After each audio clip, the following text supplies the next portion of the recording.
गांव में तो सब जगह अकाल की परिस्थिति हो गई है। लगता नहीं कि अब इस गांव में ज्यादा दिन रुकना उचित होगा। काम के लिए बाहर गांव तो जाना ही पड़ेगा। भूषण काम की तलाश में दूसरे गांव की ओर निकल पड़ता है।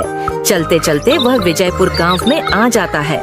वहां उसका रहने का कोई ठिकाना नहीं था और उसके पास कोई काम भी नहीं था। चलते चलते वह एक अमीर किसान जगत सेठ के पास आ पहुंचता है। सेठ जी, मैं भूषण दूसरे गांव से आया हूँ। हमारे गांव में अकाल की परिस्थिति हो गई है। लोगों के खेत सूखे पड़े हैं। गांव में बूंद बूंद पानी के लिए लोग तरस रहे हैं। अगर मुझे आपके पास कुछ काम मिल जाएगा तो बहुत कृपा होगी बड़े भाई। अरे रे, लगता है तुम्हारी हालत बहुत खस्ता हो गई है। ठीक है, वैसे मेरे पास एक काम तो है, पर लगता नहीं कि तुम वो कर पाओगे। सेठ जी, आप चिंता ना करें। मुझे आप कोई भी काम दे सकते हैं। मैं वो काम पूरी मेहनत और ईमानदारी से करूंगा। अच्छा ठीक है भूषण, तो कान खोल कर सुन लो। मेरे पास 50 गायें और 50 भैंसे हैं। तुम्हें हर रोज उन जानवरों का गोबर निकालना होगा और रोज सुबह शाम उन्हें चारा पानी देना होगा। महीने के आखिर में तुम्हें इस काम के लिए 200 रुपए मिलेंगे। और हाँ, 2 वक्त का खाना भी हमारी तरफ से मुफ्त दिया जाएगा। बोलो, क्या तुम ये काम कर पाओगे? अरे बाप रे, 50 गाय और भैंसों को संभालना आसान काम नहीं है। पर अब मैं कुछ कर भी तो नहीं सकता और ऊपर से सेठ जी 2 वक्त का खाना भी दे रहे हैं। ठीक है सेठ जी, मैं ये काम कर लूंगा, पर एक विनती है। हाँ बोलो भूषण, क्या बात है? सेठ जी, अगर आपको समस्या ना हो तो क्या मैं आपके गायों के साथ गौशाला में रह सकता हूँ? सेठ जी, मैं इस गांव में नया हूँ। मेरा रहने का कोई ठिकाना नहीं है। जग्गा सेठ थोड़ी देर तक सोचता है और भूषण को ऊपर से नीचे तक देखने के बाद उससे कहता है, ठीक है भूषण, तुम गौशाला में रह सकते हो। जी धन्यवाद सेठ जी। तब से भूषण गौशाला में रहकर अपना काम करने लगता है। वह रोज जल्दी उठकर गाय और भैंसों का गोबर निकालता, उन्हें चारा डालता और समय पर पानी भी पिलाता था। हर रोज भूषण अपना काम ईमानदारी और पूरी मेहनत से करता था। जगत सेठ को भी भूषण का काम बहुत पसंद आने लगा, क्योंकि वह अपना काम सफाई से करता था। एक दिन जगत सेठ भूषण को बुलाकर उससे बोलता है, भूषण, मुझे तुम्हारा काम बहुत पसंद आया है। तुम गाय और भैंसों का अच्छा ख्याल रख रहे हो, इसलिए दूध की गुणवत्ता भी बढ़ गई है और गायें पहले से ज्यादा दूध भी दे रही हैं। इसलिए मैं आज से तुम्हारी तनख्वाह बढ़ाकर पूरे 400 रुपए कर रहा हूँ। आपका बहुत बहुत धन्यवाद सेठ जी। कुछ दिन ऐसे ही बीतने लगते हैं। भूषण जगत सेठ के पास बहुत मेहनत और ईमानदारी से काम करता है।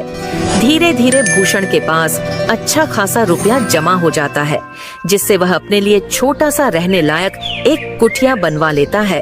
उस गौशाला में सोकर तो नाक से गोबर की गंध अभी भी नहीं जा रही।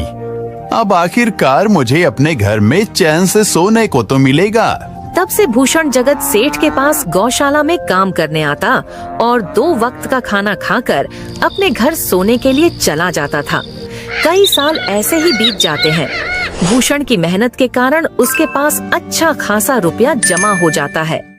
एक दिन भूषण जगत सेठ से बोलता है, सेठ जी, आजकल गांव में चोरी की समस्या बहुत बढ़ गई है और मेरे पास कुछ रुपए भी जमा हैं जो मैंने अपने घर में रखे हुए हैं, पर मुझे उन पैसों की चोरी की चिंता हो रही है। आपको तो पता है कि मैं दिन भर आपके पास ही काम करता हूँ और सिर्फ रात में ही घर सोने जाता हूँ, इसलिए मुझे रोज उन पैसों की चोरी की चिंता सताती है। हाँ भूषण, तुम बात तो बिल्कुल सही कह रहे हो। आए दिन गांव में नए नए चोरी के किस्से सामने आ रहे हैं और दिन भर तो तुम्हारा घर खाली ही रहता है, तो चोरी होने की संभावना तो जरूर है। जगत सेठ थोड़ी देर सोचता है और फिर भूषण से कहता है, देखो भूषण, ऐसे समय में तो गांव में एक ही जगह है जहां पर तुम्हारा धन सुरक्षित रह सकता है, और वो है जमींदार का घर। क्या जमींदार का घर? हाँ भूषण, इस गांव के जमींदार बहुत ईमानदार और दयालु हैं। ऐसा मैंने कुछ लोगों से सुना है और उनके घर पर बहुत सारे पहरेदार भी हैं, तो चोरी होने की संभावना बहुत कम है। तुम अपने पैसे उनके पास रख सकते हो। अच्छा, ऐसा है क्या सेठ जी? ठीक है, फिर आज ही मैं जमींदार जी से मिलकर बात करता हूँ और उन्हें अपनी समस्या बताता हूँ। उस दिन भूषण जमींदार जी के घर उनसे बात करने जाता है। तुम रुको, कहाँ अंदर आए जा रहे हो? वहीं रुक जाओ। जी, मुझे जमींदार जी से मिलना है। मुझे उनसे कुछ काम है। क्या काम है तुमको उनसे? मुझे जरा बताओ। जी, मुझे कुछ पैसे रखवाने थे उनके पास, यही काम के लिए आया था मैं। अच्छा ठीक है, तुम अंदर जा सकते हो। नमस्ते जमींदार जी, मैं भूषण जगत सेठ के यहाँ काम करता हूँ। कुछ साल पहले ही मैं दूसरे गांव से यहाँ आया हूँ। अच्छा भूषण, बोलो तुम्हारा क्या काम है मेरे पास? जमींदार जी, मैं सालों से जगत सेठ के पास काम कर रहा हूँ और मैंने कुछ रुपए भी जमा कर लिए हैं, पर बात यह है कि गांव में चोरी की समस्या बहुत बढ़ गई है, तो मुझे अपने रुपए घर में रखने से डर लग रहा है। अच्छा, कितने रुपए जमा किए हैं तुमने? जमींदार जी, यही कोई 5 से 6 हजार रुपए होंगे मेरे पास। वाह, ये तो बड़ी रकम है। मैंने आपकी ईमानदारी के बारे में लोगों से बहुत सुना है, इसलिए मैं अपनी रकम आपके पास कुछ वक्त के लिए रखने आया हूँ। हाँ भूषण, तुमने बिल्कुल सही सुना है। तुम्हारी रकम मेरे पास पूरी तरह से सुरक्षित रहेगी। तुम अब चिंता ही छोड़ दो, मैं सब देख लूंगा। भूषण अपने पैसों की थैली जमींदार को दे देता है।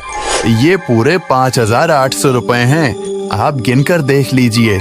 गिनने की क्या जरूरत है? तुम तो जगत सेठ के आदमी हो, मुझे तुम पर पूरा विश्वास है।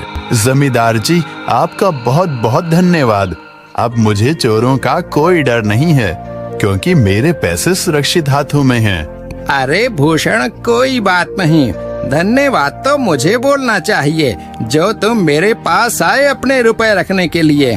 भूषण अपने पैसे जमींदार को देकर अपने घर चला जाता है। हाँ भूषण, तुम्हारे पैसे मेरे हाथों में ही अच्छे लगते हैं। ऐसे ही भूषण ईमानदारी और मेहनत से जगत सेठ के यहाँ काम कर रहा था। देखते ही देखते 2 साल ऐसे ही बीत जाते हैं। एक दिन भूषण सोचता है, अब बहुत साल हो गए जगत सेठ के यहाँ काम करते हुए। वैसे सेठ जी तो बहुत अच्छे इंसान हैं, पर सोच रहा हूँ कि खुद की जमीन लेकर उस पर मेहनत करूँ, तभी मैं बड़ा आदमी बन सकता हूँ। अब जो मेरे पास थोड़े कुछ पैसे हैं और जो जमींदार के पास कुछ पैसे संभालने के लिए दिए हैं, वो जमा करके थोड़ी जमीन खरीद लूंगा। आज ही जमींदार से मिलने जाता हूँ और अपने रुपए मांगता हूँ। ये सोचकर भूषण जमींदार जी के घर चला जाता है। जमींदार जी, मैं अपने रुपए वापस लेने आया हूँ। आपके पास मैंने 5,800 रुपए दिए थे संभालने के लिए।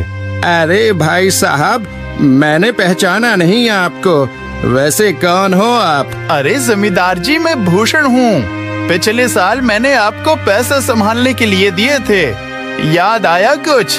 अरे भाई साहब, मेरे पास कितने सारे लोग आते जाते हैं पैसे रखने के लिए, और सभी के साथ मेरा अच्छा व्यवहार होता है।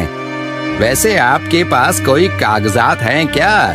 क्योंकि मैं हर व्यक्ति से कागज पर ही व्यवहार करता हूँ। किसने कितने पैसे दिए, किसके कितने पैसे रखे हैं, सबका व्यवहार रहता है मेरे पास। जमींदार जी, ये आप क्या बात कर रहे हैं? आपकी ईमानदारी देखकर ही मैंने आपको पैसे दिए थे संभालने के लिए, और आप अब ऐसी बातें कर रहे हैं। कृपया करके मेरे पैसे मुझे वापस कीजिए। हाँ भूषण, मैं ईमानदारी से ही काम करता हूँ, इसलिए तो तुमसे मैं डॉक्यूमेंट्स मांग रहा हूँ। क्या तुम्हें पता नहीं, जब तुम किसी से पैसों का व्यवहार करते हो तो तुम्हें स्टाम्प पेपर पर लिख कर देना पड़ता है। तुम किसी से भी पूछ सकते हो। नहीं जमींदार जी, मैं आपके पैर पड़ता हूँ, कृपया करके मेरे रुपए मुझे दे दीजिए। बड़ी मेहनत से मैंने वो पैसे जमा किए थे, मुझ पर ऐसा अन्याय ना करें। अरे क्या ये झूठ मूठ का रोना धोना लगाया है? लगता है तुम ढोंगी हो और मेरी ईमानदारी और भोलेपन का फायदा उठाकर मुझसे ये रुपए लेने आए हो। रुक, तुझे अभी सबक सिखाता हूँ। जमींदार अपने आदमियों को बुलाकर भूषण की पिटाई करने को कहता है। इसे तब तक मारो जब तक ये बेहोश ना हो जाए। इस 2 कौड़ी के आदमी ने मेरी ईमानदारी पर सवाल उठाया है, इसे छोड़ना मत। जमींदार के आदमी भूषण को डंडे से खूब मारते हैं। फिर भूषण दुखी होकर अपने घर चला जाता है। भूषण के शरीर पर घाव के निशान स्पष्ट दिखाई दे रहे थे। 2 दिन से भूषण घाव के दर्द के कारण जगत सेठ के घर काम के लिए नहीं जा पाता है। इसलिए अगले दिन जगत सेठ भूषण के पास आ जाते हैं। वह देखते हैं कि भूषण खाट पर सो रहा है और वह बड़ा ही चिंता में नजर आ रहा है। भूषण भाई, तुम 2 दिन काम पर नहीं आए, क्या हुआ भाई? तबीयत ठीक है ना तुम्हारी? कुछ समस्या है क्या? अरे सेठ जी, आप खुद यहाँ आए हो। आप खबर भिजवाते तो मैं खुद चला आता। अरे भूषण, कोई बात नहीं, तुम्हें देखकर लगता है तुम बीमार हो। क्या हुआ है तुम्हें? जगत सेठ, क्या बताऊं, जिस जमींदार के पास पिछले साल मैंने अपने पैसे संभालने को दिए थे, वो आज मुझे पैसे वापस नहीं करना चाहता। वो बहुत लालची इंसान है, वो लोगों को ठग रहा है। और जब मैंने बाद में गिड़गिड़ाना शुरू किया तो उसने डंडे से मार मार कर मेरी पिटाई करवा दी और मुझे वहां से धक्के मार कर निकाल दिया। अरे बाप रे, ये तो बड़ा ही गंभीर विषय है। मैंने तो जमींदार के बारे में अच्छा ही सुना था, पर मुझे भी नहीं पता था कि वो इंसान इतना गिरा हुआ है। तभी मैं सोचूं, हर साल उसकी संपत्ति इतनी ज्यादा कैसे बढ़ रही है। मुझे माफ कर दो भूषण, मैंने ही तुम्हें जमींदार के पास जाने को बोला था। गलती तो मेरी भी है। नहीं जगत सेठ, आप तो मेरा अच्छा ही सोच रहे थे। ये तो उस जमींदार का लालच है। अब लगता नहीं मेरे पैसे उस जमींदार से वापस मिलेंगे भी। भूषण, मेरे पास एक तरकीब है जिससे मैं तुम्हारे पैसे तुम्हें वापस दिला सकता हूँ। जगत सेठ भूषण के कान में सारी तरकीब बताता है। ठीक है सेठ जी, हे ऊपर वाले, ये तरकीब कामयाब होने दीजिए। अगले दिन जगत सेठ बहुत सारे पैसों को एक सूटकेस में भरकर खुद जमींदार के घर जाता है। अरे जगत सेठ, आज आप खुद यहाँ? बोलो भाई, इस गरीब के घर कैसे आना हुआ? हमारा तो ये सौभाग्य है कि आप जैसे धनी आदमी के चरण हमारे घर में लगे हैं। नमस्ते जमींदार जी।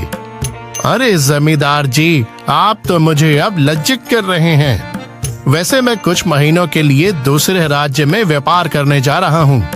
मैं ये लगभग 50,000 रुपए लाया हूँ। मुझे डर है कि कहीं ये चोरी ना हो जाए। क्या आप मेरे सारे पैसे अपने पास संभाल कर रख सकते हैं? आपके सिवाय इस गांव में और किसी पर भरोसा नहीं कर सकता। अरे जगत सेठ, ये भी कोई पूछने की बात है? मेरे पास आपके पैसे बिल्कुल सुरक्षित रहेंगे। आप निश्चित होकर व्यापार करने जा सकते हैं। इस बार तो बड़ी मछली हाथ लगी है। बार बार ऐसा मौका नहीं मिलता। भारी माल हाथ में लगने वाला है। तभी वहाँ पर भूषण आ जाता है। अरे भूषण, तुम? अच्छा हुआ तुम आ गए। मैं तुम्हारे पास ही आने वाला था। मुझे माफ करना, उस दिन तुम्हें पहचान नहीं पाया। इतने सारे लोग मेरे पास आते हैं तो जरा परेशानी होती है, पर मैं अपनी बातों का बड़ा पक्का हूँ।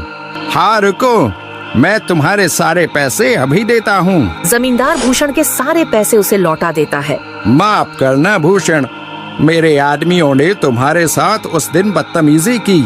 मैं आज ही उनको काम से निकालता हूँ। भूषण बिना कुछ बोले वहाँ से चला जाता है। अरे क्या बात है जमींदार जी, आप तो अपने बातों के बहुत पक्के हैं। तो ठीक है, मैं अपने सारे पैसे आपके पास रख सकता हूँ। जगत सेठ इतना बोल ही रहा था कि तभी वहाँ जगत सेठ का नौकर आ जाता है। मालिक, अब आपको बाहर के राज्य में जाने की कोई जरूरत नहीं है। अभी अभी व्यापारियों का संदेश आया है और उसने कहा कि वो खुद हमारे गांव आ रहे हैं। अरे ये तो बहुत बढ़िया बात हुई। अब मुझे इतनी दूर नहीं जाना पड़ेगा। सुन रहे हो जमींदार जी, व्यापारी यहाँ आ रहे हैं। अब मुझे नहीं लगता कि ये पैसे आपके पास रखने का कोई मतलब होगा। चलो, आपका बहुत बहुत धन्यवाद, आपने इतनी ईमानदारी दिखाई मुझे। हाँ, पर अगली बार जरूर आपके पास ही आऊंगा। ऐसा बोलकर जगत सेठ और उसका नौकर वहाँ से अपने पैसे लेकर चले जाते हैं। धत तेरी की, ये क्या हो गया?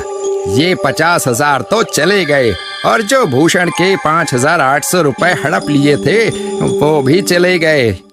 आपका बहुत बहुत धन्यवाद सेठ जी। अगर आज आप ना होते तो मेरी सारी जमा पूंजी वो जमींदार हड़प लेता। भूषण, कोई बात नहीं। जो व्यक्ति मेहनत और ईमानदारी से कमाता है, ऊपर वाले उसका कभी बुरा नहीं होने देते, और जो हराम की कमाई का खाता है उसका कभी अच्छा नहीं होने देते।